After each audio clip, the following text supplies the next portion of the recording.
Every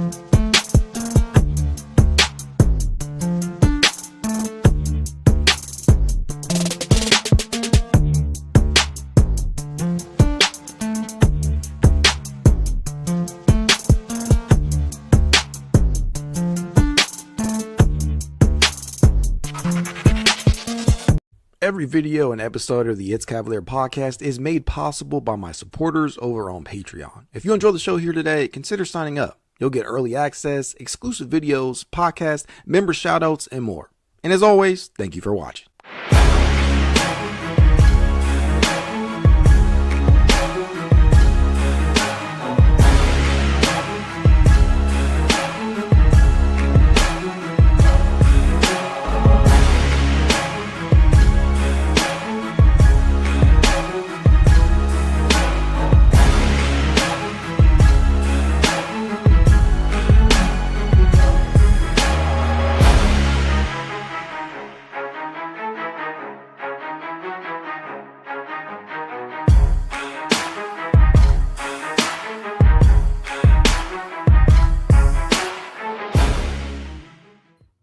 Welcome to another edition of the It's Cavalier podcast. It's your boy Mac, and today, we are here to talk Cavs Summer League action. Man, this Summer League squad is fun as hell, and I don't even know what else. I don't even know what to put into words in reference to some of these players that we have been watching. Nae'Qwan Tomlin has been phenomenal through these first three performances. Jaylon Tyson has been pretty good. He's been fairly good. Tristan Enaruna has been really, really impressive to me.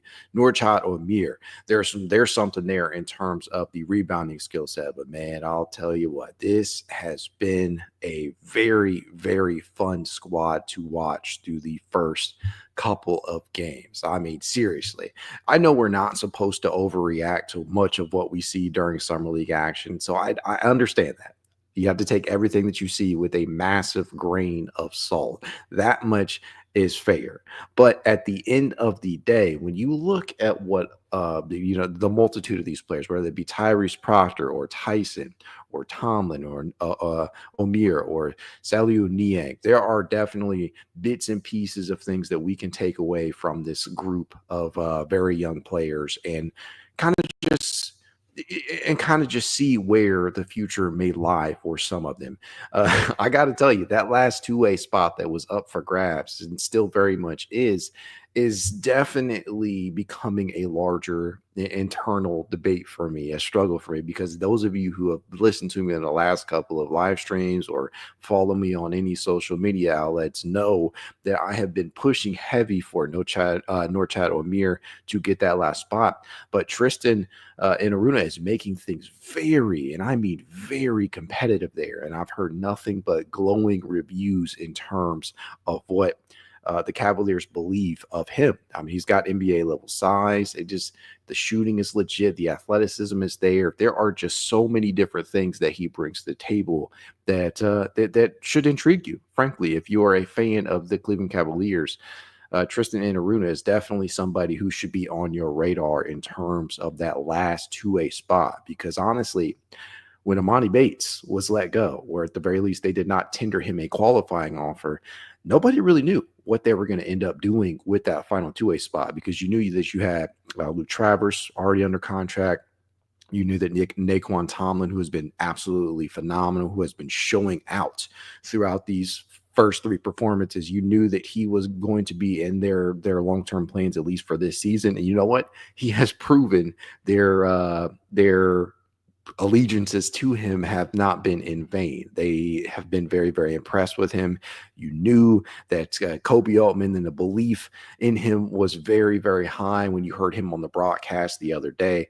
There have just been a lot of good things that have been said about Naquan Tomlin. And on the court, it's one thing for this team and for these young players to be talked about highly, but to see them actually put in the work and get out there and showcase and display their talents on the court, that's an entirely different conversation. And so far, Tomlin in general, and specifically Tomlin. And it's not just him, but Tomlin is the one that has stuck out the most. You can just see that he has potential NBA rotational player written all over him, whether that be in Dean Wade's spot or else, right? And I think that's where many of us are probably pointing to, with Dean coming on an expiring contract during the 2025-26 season. This could be his final year in Cleveland, and this could be a perfect in-house replacement for Dean Wade. And I get it.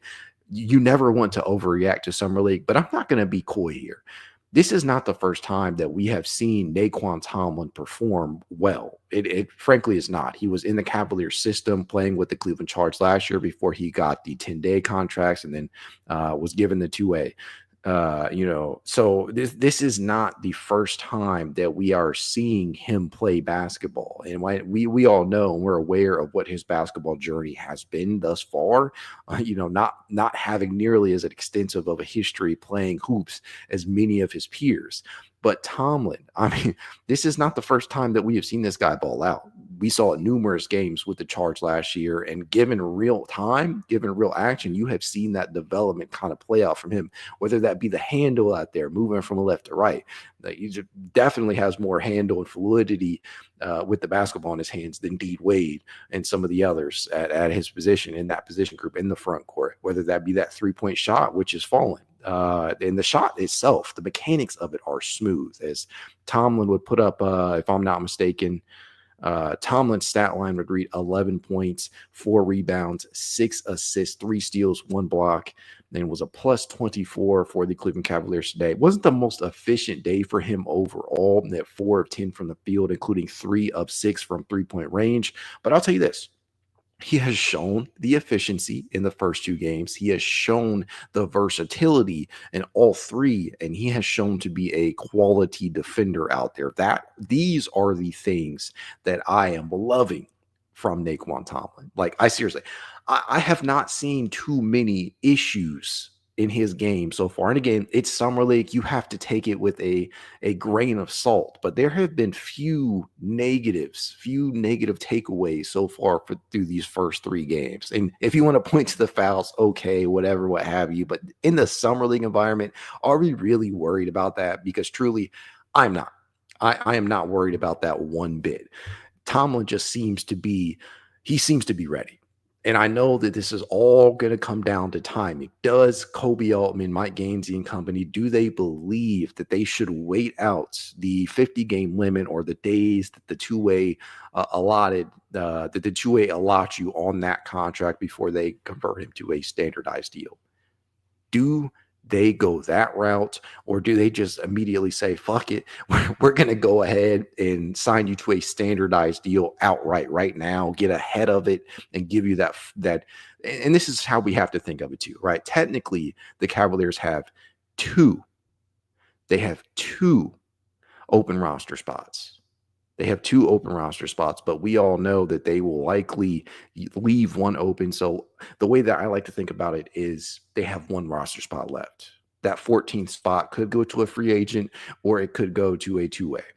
And in my eyes right now, with what Tomlin has shown you, you may not need to bring in an outside free agent. There are names out there in the market. We've talked about them. One of the bigger ones out there, Chris Boucher, remains unsigned, if I'm not mistaken. You have Amir Coffey.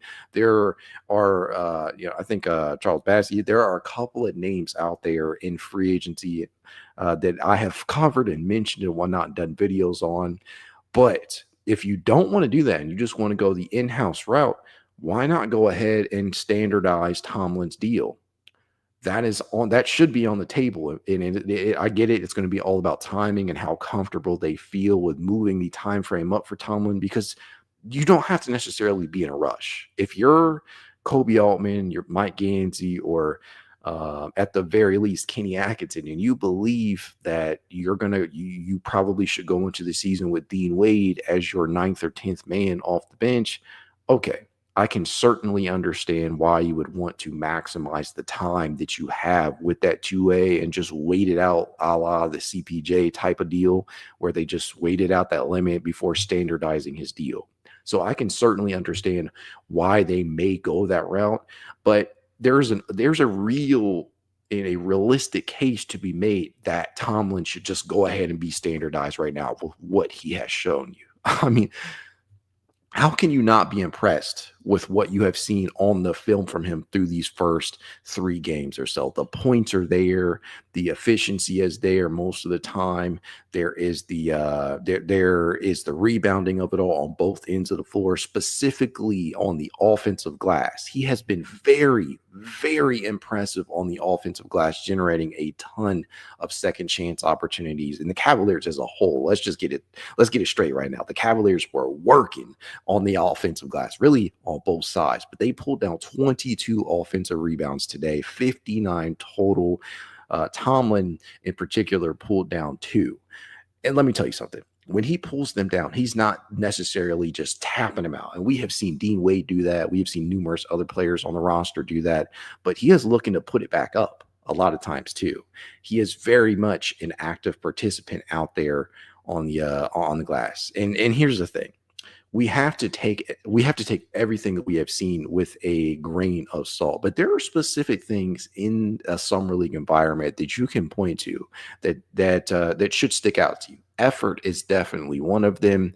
Athletic ability, that's another one.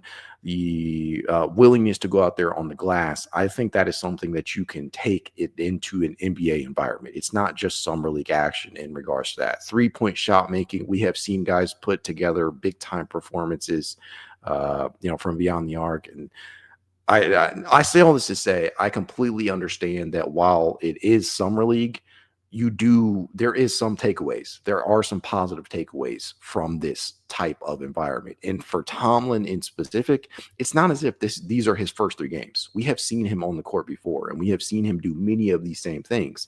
But he looks further along in the process of development than he did just a couple of months ago. And for me, I think that you cannot debate that. You cannot debate the fact that he has been a very, very impactful contributor through these 3 games. And he has looked like the best player on the court for the Cavaliers through that time. But tell me, you tell me you guys are seeing it differently. Again, I would love to hear your opinions in the chat. And, obviously I'll get to that towards the end here. But I'll tell you what, it is very refreshing. It is very refreshing to see some of this young talent really brimming and bubbling up. But the question will be, like, what's the utilization of the young talent actually going to be? Are they actually going to use Tomlin? Are they actually going to use Jaylen Tyson? Is Tyrese Proctor going to get time? Things like that. Those are the types of questions that I am asking myself at this point in time. And with the CBA being what it is, with the second apron being what it is, I think you kind of have to. I think you kind of have to start utilizing and developing some of this young in-house talent. I just don't see any other way around it. As Kobe mentioned on the broadcast the other day in game 2, you're not going to be able to keep all these guys. So being able to actually utilize that pipeline of young talent is going to be very, very, very important. And Tomlin stands out in the biggest way in that regard. But obviously he was not the only standout from today's festivities. Jaylen Tyson. Jaylen Tyson continues to show, at least in my opinion, why he could be a 9th, 10th man at the very least at the NBA level. Is that me saying he is one of the best 8 to 9 players, 8 to 9 to 10 best players on the roster right now? No, that's not necessarily me saying that, but that is me feeling as if Tyson, if called upon, could contribute as a 9th, 10th man. I definitely see that within his game. Like, he's not a point guard, and I know the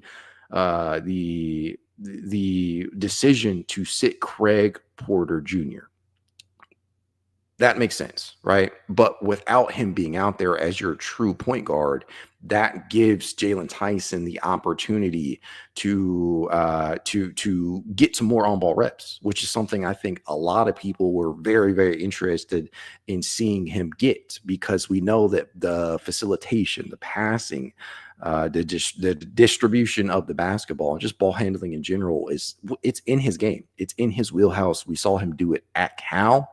But I'll tell you what, the more on-ball reps he gets, the better. We saw the turnovers kind of bite the Cavaliers in the ass, and Tyson was right at the center of that today, and he was at the center of that in games 1 and 2. But what I have seen out of him has been a willingness to go out there and move the basketball. He is not going to be he's not going to be shy about that. Does he make some reckless decisions at times in terms of where he's moving that ball to? Yes, but that's normal for a young player. And I think that with more and more on-ball reps, it's going to get better. We've seen him swing it from side to side. We've seen him try and get that ball out in transition. We've seen him attempt a couple of lobs through these first 3 games. It's all there. I think the ingredients are all there. He's hitting guys in stride, whether they're cutting baseline or out of the pick and roll. That's definitely all within his game. He is not a point guard by nature, but to have another guard forward out there that's capable of ball handling, I think that can only help the Cavaliers, as you saw that be a huge issue for them during that Indiana Pacers series. After Darius Garland went down, like, that was one of the things that ailed them the most, not having another solidified and capable ball handler opposite Donovan Mitchell. Ty Jerome was not getting it done. He could barely get it past half court with some of that full court press that they were doing. Craig Porter Jr. did not get enough minutes. Tyson didn't get enough minutes in that regard. There just wasn't enough in terms of sheer ball handling out there, and having another guy capable of doing that should go a long way for the Cavaliers. Now, I know that they added Lonzo Ball. That should help tremendously. I know that there's a big time belief in Craig Porter Jr. and that they're going to push him, as we have heard from numerous outlets. But to me, I think Tyson, for him, the things that he needs to work on, right? The finishing. He did finish a bit better today. The 3-point shot was not necessarily on today, but I felt like his finishing was a little bit better inside than it has been these first couple of games. That is definitely something that is going to continue to need work, because he's not like the flashiest athlete out there. He's not the quickest dude. Doesn't have the sheer blow-by speed that some of these other guys, some of these other peers out there that he have. He's never going to probably be that type of guy, but he has slimmed down a bit, added some muscle, and I think as time goes on, he'll compensate for that lack of sheer athleticism and become a dependable finisher at the NBA level. And I think in an environment like this in Summer League, it's a great place to try and work on that, to showcase the development that you have, try couple of different finishing moves that maybe you would not feel confident enough doing at the NBA level, but sky's the limit for him. Time will tell his utilization in terms of not only positionally, but how often the Cavaliers actually play him.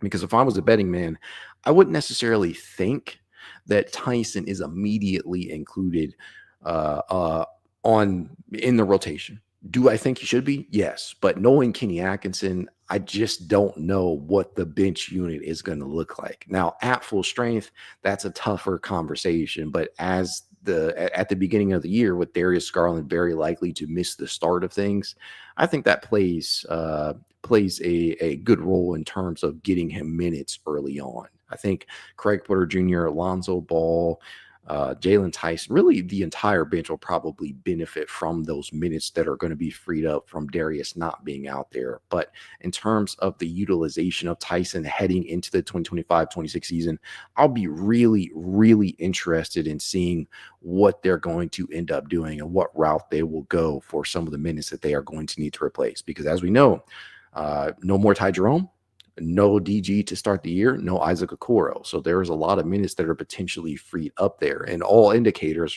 are full steam ahead in terms of Lonzo Ball's health. Lonzo Ball appears healthy, so I don't think there's any question marks there. I know there are a couple of question marks in terms of Craig Porter Jr., but I think he'll be ready come the start of the season. So I'd be very interested to see. But outside of Tyson and Tomlin, again, the one other player to me that truly stood out was Tristan Enaruna. This guy had multiple athletic finishes, dunks, one of them coming in transition, the other off a beautiful cut. This guy has quickly become my favorite in terms of that final two-way spot. I think I mentioned that at the top, but he just had a phenomenal performance today, and he's had some good games through these first 3. He has been pretty damn good. 19 points today, 9 of 12, so efficient from the field, including 1 of 2 from three-point range.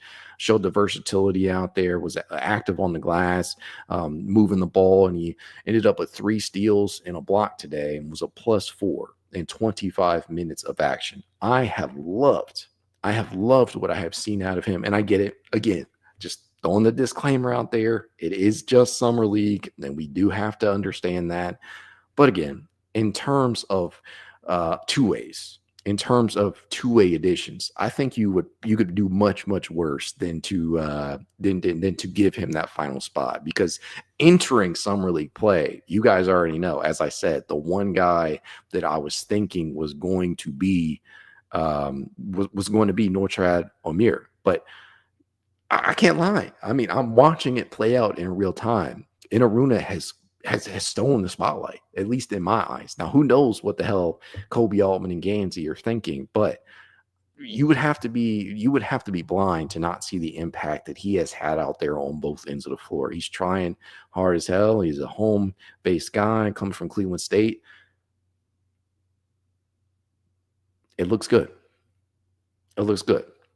I love it. He has some experience, and I think that you could do far worse with giving him that opportunity. And then in the previous game, I think against the Milwaukee Bucks, he put up 13 points, went 5 of 8 from the field. So again, another efficient performance. Was 3 of 7 from free throw line. You need to see that cleaned up a little bit, but the scoring chops are there. The athleticism is there. The build is there. The NBA at the NBA level, I'll be okay with giving him that final two-way. But his competition, at least in terms of this roster, this summer league squad, it probably boils down to just Omier. In terms of what we saw from Omier today, I saw him get rejected a couple of times, but he's a hustler, man. He's undersized. I think at the combine he was measured around 6'5.5" without shoes. But as we all know, they play with shoes. So on the court he's closer to 6'7", but they have him positionally listed at center because that's where he played collegiately for numerous schools. For him, I think probably the most likely scenario is Cleveland Charge. I think that he will probably end up getting that bonus up to 85,000. He signed an Exhibit 10 contract, but if he does end up suiting up for the Cleveland Charge, he'll likely stay there for a while and earn that $85,000 that $85,000 bonus. But for him specifically, I think being a tweener, and that's the word that a lot of people are going to love to use in regards to Omier, that is probably what's going to hold him back, at least for now, because the one NBA level quality to him that you can see, because it's visible, it's the rebounding, right? 8 boards today, 4 of them on the offensive glass. He's very active on the offensive glass. I think that is definitely something that he could bring to the table in terms of G League performances, but I could definitely see him landing with the Charge. If you're not a fan of Omier, I completely understand if the size is throwing you off, because again, 6'5.5" without shoes. Keep in mind the position is probably going to be the sticking point here. The man is he has the build to be a contributor at the NBA level, but it's going to be a very specific and defined role because he's not an above average 3-point shot, didn't necessarily shoot efficiently from beyond the arc, nor with high volume at the collegiate level. And you have not really seen that from him through these first 3 games. He did attempt a triple today, did not make it. But the rebounding is the one NBA level, or at the least, close enough to see him maybe sliding in to a G League spot. And I think the Charge is probably going to be the most likely scenario for him. I think the Cavaliers are trying to keep him in-house before somebody snags him or, takes him off their hands. And I would be okay with that as long as you can keep him in-house, because over the years, we have seen the Cavaliers move some of these guys to that spot. or move them to the charge, get them signed to the charge, and then eventually bring them up. And Tomlin, another one of these guys, but they have done that over the years. They have given guys opportunities later on in the season if they're performing adequately or at a high level mid-season. We've seen it over the years numerous times, and it happens across the NBA, obviously. But Kobe Altman, Mike Gansey, and company, that front office in particular, have been pretty damn good at actually finding some of this underrated talent. All I know is the Cavaliers suddenly have some options to choose from in regards to these to this last two-way spot, and I'll be very interested to see which direction they actually go in with that, because nobody else on this roster, whether that be Chaney Johnson, who struggled, just absolutely struggled today, finished with 3 points, 1 of 9 from the field, and hasn't really performed much better in any of these other games, was 1 of 2 against Milwaukee, and it just hasn't been really, really impressive, and I have not left with the impression that he has a NBA future. And again, this is just Summer League, just a couple of games, but nothing really has stood out to me from many of these other players. Denver Jones, 2 of 9. Keaton Shedrick, not necessarily a standout in multiple regards today. Denver, I think I already mentioned Denver Jones. There just hasn't been a lot of true standouts on this Summer League squad out of the players that are mentioned, and in terms of who is actually available. Because I'm not including, keep in mind, I am not including Saliu Niang in this discussion, because this is a guy who the Cavaliers are not likely to move over for 1 to 2 years. Not likely to see NBA courts in any capacity outside of Summer League for the next 1 to 2 years, because the athletic tools and the finishing from him and the defensive skill set that he has been impressive. But he is not going to be somebody that is going to be made available, because he's a draft and stash. That was the point of taking him, so you could keep him overseas, and obviously the monetary benefits of doing that, and the development aspect that you all have to lump in there. But yeah, he is not included in this discussion, though he has been very, very impressive in multiple regards through these first 3 games. But Jackson Robinson, haven't really been too impressed with what I've seen from him. He did not play today, if I'm not mistaken, against the Milwaukee Bucks. He only saw the court for around 5 minutes or so he hasn't really gotten enough minutes. But Jackson Robinson has not, by default, from him not being out on the court, he has not been able to impress me. But I'll say this, it's hard to say. It truly is. In this type of environment, if you're not getting a ton of minutes, if you're not seeing the court consistently, it's hard to evaluate. At that point, you just don't have enough film to be able to do so, because you're already reaching a lot with some of your I'm searching for the right word to use here. It's all a grain of salt. And I know I've said that like 3,000 times already, but to me, if you're not even able to get on the Summer League court, it's going to be hard to make a case for that two-way spot. And it's really hard in terms of evaluation from a fan's perspective. The Cavaliers have him in house, so they have people that are all over in terms of being able to evaluate him in practice and whatnot. But from the average viewer's perspective, my perspective, because I'm a fan, just like you guys, there's not much else that we have been able to take away from the Summer League environment, because we frankly just have not seen him. So that's where we are at with him. Let's get to Tyrese Proctor, shall we? The Cavaliers' second-round pick, who signed that multi-year contract multi-year contract. Proctor did not have what you would call an efficient game today. Was just 3 of 13 from the field, including 0 of 5 from three-point distance. He did not make any of his attempts from range today, and he would finish with a stat line that reads 8 points, 3 rebounds, 5 assists. Turned the ball over twice, had 3 personal fouls. Tyrese Proctor is very much going to be a work in progress. He has shown glimpses, right? That 3-point shot, despite not making any today, it's live. He can knock down the triple, whether that be on the move or stationary, in the corners, from above the break, catch and shoot. He can do all of these things, but he is very much a work in progress. Does not have athletic prop, is not a solid ball handler by NBA terms, and so he is going to be much more of an off-ball type of talent, initially speaking, than he is on ball. But that's okay. That is what the Cavaliers, they drafted him knowing that there is a plan in place for him. Eventually, you would have to think to be a replacement for one of the players that's on the roster in front of him, whether that be Sam Merrill or Max Strus or somebody else. But the development is clear. Like, it needs to happen. He definitely looks like he is going to need a year or two to be NBA ready at the very least, to be a back end of rotation player. And that is why he will likely see time with the Charge.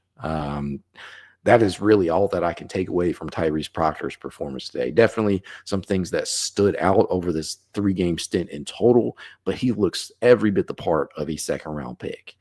That's really it in terms of what we have gotten from this roster. But there are some surprises that we have seen. Like Tyson getting the on-ball reps has been great for him, because you need another ball handler in the event that Donovan or Darius or Craig or Lonzo miss time. Having somebody else out there that it can at least handle, that's going to go a long way. And he has a multi-faceted skill set. Definitely still profiles as more of an off-ball player at this point in time. That three-point shot definitely looks improved. You saw him hit some off-screen actions today. You've seen him hit from above the break, whether that be pull-ups. That was one of my favorite sequences today, by the way. We literally saw him bring the ball up the floor and pull up from right above the break, right at the top. Just had the confidence to do that. That's phenomenal. And I just don't think that the Cavaliers saw that enough out of him last year. And so far through these first 3 games, he has not been shy with that shot. So I definitely feel like the three-point shot has improved for Tyson, and hopefully that continues to be the case. Now, will he play in the next game? I'm not sure. I would assume that maybe 1 or 2 of these guys doesn't, and just so you can keep them healthy. But there's certainly a case to be made for giving them as many minutes as you can, because not likely any of them. And I'm going to say this with air quotes, I guess. Nobody is a lock to be in the rotation, right? Obviously, Tomlin is on a 2-way contract. He could be standardized by the end of the offseason. He could be standardized at a point during the season, but he is not a lock to be in the rotation in any capacity. Jaylen Tyson, I think many of us would like him to be, but he is not a lock either. So if you're going to give him as many minutes as you can to showcase why he might deserve to be in that 9-10 minute rotation, this is a good environment to do that in, as well as preseason games. But it's all a toss-up right now. Nobody else is going to be factoring into the rotation anyway, so I could definitely see why they may give everybody the opportunity to continue to play. But that's where I'm at. That's where I'm at as far as Summer League performances go. This has been a very fun one. Cavaliers always seem to have a fun Summer League squad. They truly do. And that's awesome, because after watching things flame out in that second round against Indiana, I was clamoring for Cavalier basketball in some form or fashion, and I'm glad that we got that. So hopefully they continue the tradition in this next game of being a fun watch. Well, let's hop into the chat, shall we? All righty. Goat or Jotman says took Emoni's spot. Tyson made Okoro obsolete. In terms of Okoro being obsolete, I don't necessarily think so. I just think that they saw the fit with Lonzo Ball in the contract. You technically shed $1 million in salary. It just made too much sense not to. And you guys know that was a move I talked about all the live long day, even before it happened. But yeah, I don't necessarily think he made him obsolete, but I think they felt comfortable enough to move on from Okoro to prop Tyson up, which is great. He also says Enaruna looked legit again. Yeah, this is why I could definitely see the Cavaliers giving him that final 2-way spot. But again, it's all a toss-up. It's truly hard to say. MNYBN99 says Norchad needs more time. Definitely needs more time, which is why I could see him going to the Cleveland Charge, juxtaposed to being given that final two-way spot. J Quest says Enaruna, yeah, damn impressive. I would assume that a lot of people in this chat are probably discussing Enaruna, but he has looked really, really solid. Very, very impressive. Dr. Claus says, new house, same Cavs. Yeah, for those of you who don't know, your boy just bought his first house. Very, very exciting stuff. Can't say that it hasn't been a long journey, long ride, but man, to own your own shit, it's a phenomenal feeling. And I've been busy all weekend moving and whatnot. And you guys know I don't have no setup behind me. My desk is up, but I have no backdrop, no nothing behind me. But the plan is to get that up. Floyd Phillips II says the Cleveland State guy is the one, ambidextrous. You are referring to Tristan Enaruna. So yes, continuing the conversations with Tristan. Just some guy from Cleveland says Tristan was great at CSU. Should get that last 2A. I'm right there with you, man. And again, I'll be the first person to admit it. Entering summer league play, purely just based upon film at the college level, I felt as if Norchad Omier should or was very likely to be the one to get that. But Enaruna has outplayed him in numerous regards. And maybe that's a little bit unfair to Omier, but Enaruna has just showed out. Joseph Santos says Tomlin will be Wade's replacement. I would think that's probably the plan, but hard to say how the organization truly feels about Wade. Again, it is worth noting that Dean Wade is on an expiring deal or in the final season of his contract during the 2025-26 season. My guess is that they enter the year with Dean being moved around the deadline to shed salary. Don't see anything happening prior to the start of the season. Do not see him being re-upped. Just don't see that happening. Is it on the table? I'm sure. But if I was a betting man, I would say that Dean Wade, this will probably be his final season in Cleveland, and that Tomlin is very likely to be the guy to get first dibs at replacing him. And from what we have seen from him for these first 3 games and in the previous season with the Charge and in limited NBA action, I think that Tomlin definitely has the skill sets and the talent to replace him. And I would be happy with that. The Floyd Phillips II says, get Wade out. Has anyone seen a Dean Wade workout video? Never seen him working to improve. Buy him out. Kobe, please, brother. I think that's a little unfair. I think the one thing that people have to understand, and this goes just for everyday life in general too, the camera's not always on you. You're not always going to be like filmed when you do things. So what really matters is what you do when those cameras aren't rolling. Is Dean Wade working out? Is he working on his craft when the cameras aren't on? Yes. I would assume that he is, just like everybody else. But at the end of the day, I think that they have seen probably all that they need to see out of Dean Wade at least in the capacity of growth. I think Dean Wade is what he is right now. He is what he is right now. And so Tomlin being his replacement, that would definitely make me feel good. If Flagspole says right now, not trying to overreact, yet I've considered other free agents, but Tomlin is someone I need to be highly considered for last spot with Chris Boucher, plus that Tristan kid might need that 2A. There you go. That sums it up right there. That completely sums it up. If you're Kobe Elman, if you're Mike Gansey in that front office, do you just go ahead and say, F it, let's just go ahead and standardize Naquan Tomlin's contract instead of bringing in an outside free agent? That should certainly be on the table with what we have seen.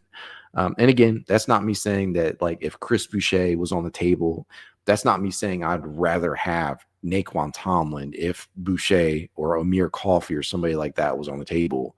But I can certainly say, I can certainly see the case being made for Tomlin to take that 14 spot and then Tristan getting one of the 2 ways. Because if you do standardize Tomlin's deal, then you actually have two ways because you still have one right now. Tristan would very likely get one, and then the Cavaliers would either have one open entering the season, or they would give one to another one of these youngsters. Uncle Musso says, wait out. Now you mix the minutes for Tomlin, Tyson, Zoe. Use Nance like Tristan just periodically. I think Nance is going to be an everyday contributor, Musso. I think that they brought him in knowing that he's not just a Tristan Thompson level guy. Now, Kevin Love, if you brought Kevin Love in, yeah, that's a Tristan level guy. But Nance is very much capable of contributing every day. I think he begins immediately in the 9-10 man rotation. Just no way around not doing that. He has too much versatility, still too big, too good of a player to not play every game if you can keep him upright and healthy. And that's the question, though. Like, for basically 5 to 6 players on this roster, can you stay healthy throughout the entirety of a season and in the playoffs? That's the real question. And Nance fits right in there. Boom Cannon says, I agree, Floyd Phillips II, Tomlin over Dean Wade, hands down. I mean, that's starting to be the consensus here among fans. Grown Man Television says, okay, bro, it's Summer League. What are we talking about? He says, I'm not a Dean Wade fan, but Mobley's brother is better than Dean Wade. He didn't get the time of day either. Nah, see, I'll say that Dean Wade is complicated in terms of my opinion. Isaiah Mobley is not better. He is not better than Dean Wade at the NBA level. Is he more skilled on the offensive side of the ball? Maybe. Have a conversation. But in terms of impact out there, Dean Wade is still a superior player. But that's not saying much because Isaiah Mobley is not an NBA player either. Floyd Phillips II says, Mac's favorite lines, grain of salt and small sample size, and I don't give a fuck what anyone says. Yeah, that's pretty spot on. I repeat myself a lot on here. It's unscripted. You guys know how it goes.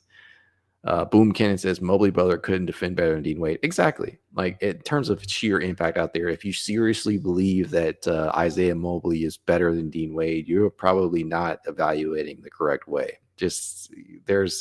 But again, that's not saying much because he doesn't necessarily – he has not necessarily shown to be a playoff level contributor. So that's where I fall out with Dean Wade. Still a fan, but again, he has just not shown to be the type of talent to be super impactful on the offensive side of the ball enough to justify keeping him for longer than the 2025-26 season. Truly, we'll see. We shall see. Ian says, I'm disappointed in Robinson. I was really looking forward to seeing what he could do. Honestly, I was too. Jackson Robinson, purely watching his college film, definitely looked like a player that could have been a viable option for that final two-way spot. But clearly that has not been the case. Just has not played, has not gotten enough time to truly evaluate. Francisco Aguilar says, I like Omier a lot. I do too. And again, this, for me, I'll say this. I do not feel as if Norchad Omier cannot make the NBA. I don't feel like that. I just feel like Tristan Enaruna has been more productive. And I know Summer League, and again, we have to understand that Summer League is not always going to be like the best place for specific players. Certain stars looked terrible in Summer League, in their first Summer Leagues at that. Certain players will not excel in a Summer League environment. Omier, for the skill set that he had entering Summer League play, the one skill that stood out to me, and it could be different, for you guys, but the one thing that stood out for me, it's rebounding. And I think you have seen that. You have seen that through these first 3 games. Omier has been a quality rebounder, especially on the offensive glass. And for him specifically, I think that is going to be his calling card at the NBA level. Again, he is not a three-point shot maker, is not a big prototypical size at center or forward or, power forward, wherever he is going to be played at the NBA level. He is undersized. And that is why that tweener label is going to be consistently thrown around at him. But I definitely think that he could be a Kenneth Faried type of player out there in terms of the rebounding. 7 rebounds against the Milwaukee Bucks. I think he finished with 8 today, 4 on the offensive glass. And I think that he has shown that in every game so far. So for me, while I don't think he will get that final two-way, I do think that he should be going to the Cleveland Charge. I don't want to lose out on the potential that he could have. But again, it's still speculating a lot. It is really just a dart throw when you're talking about summer league and you're talking about two-way contracts. You're really just hoping. I think Carter Rodriguez, the Chasedown pod, who I had on after game one, he kind of put it best when he said, you're really just hoping that, one of these guys has a 30 to 45% chance of making it. And that really, really is the case. It truly is. I will definitely be rooting for him, whether he makes the charge or not. But I have seen a lot of potential in his game as a rebounder. So we'll see. And then Saliu Niang, again, not going to be brought over for 1 to 2 years.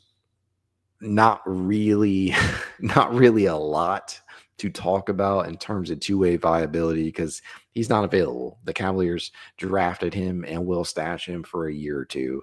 But in terms of what we have seen on the court from him, a lot of it is on the defensive side of the ball. And he was a quality rebounder today as much of the Cavaliers were in general. Again, they finished with 59 total rebounds, if I'm not mistaken. I think the math actually on NBA.com might be off a little bit here, but they have Niang at 11 rebounds, 4 on the offensive glass, and he did end up scoring 6 points today, had 3 assists. So he's moving the ball. He's been starting with Craig Porter Jr. out. Did get around 24 minutes and 18 seconds of action today. And I think that he has shown a versatile skill set. And for Niang in particular, I think his path in terms of making the NBA is going to be a little complicated. The development on the offensive end is still very much there. He's not a three-point shooter to this point in his professional career overseas. He's not necessarily a high-level finisher just yet, but I definitely think that there could be a lot of potential in his game. He has the size. He has the ability on the defensive side of the ball. He is a hustler out there. That probably is the best thing that I have, or the thing that has stood out to me the most, has been the hustle for him. Cannot wait to see and follow his development over these next 2 years or so, because to me, I think that's probably what's going to end up happening. I don't think he comes over next year, but I do believe that it'll be a real conversation the following season. Well, time will tell, because he wouldn't be the first draft and stash to never be to never be brought over. And it pains me to say this. I just hope that he doesn't go the way of Khalifa Diop before him and never be brought over. I was devastated when I found out that Khalifa Diop would not be a part of this Summer League roster. Hated to see that, but I understand that is the case when you're talking about draft and stash players. And for what it's worth, he hasn't necessarily looked great in overseas leagues and whatnot. Hasn't been great for him. So I completely understand that. But in saying this, I'm choosing to believe that Saliu Niang will be brought over a year or two from now. But time will tell. I think that's probably a good stopping point for today's stream. As I always tell you guys, if you'd like to reach out to me, you know I can. It's Cavalier_pod on Twitter, TikTok, Instagram, YouTube, and more. If you want to be added to the Cavalier Discord chat, you know what to do. Leave a rating, leave a review, send a screenshot of said review to itscavalier53@gmail.com, and I will send you said invite. If you want to support the pod in a small but helpful way, consider becoming a member over on Patreon or YouTube. You can do so for as little as $1 a month. Go Cavs.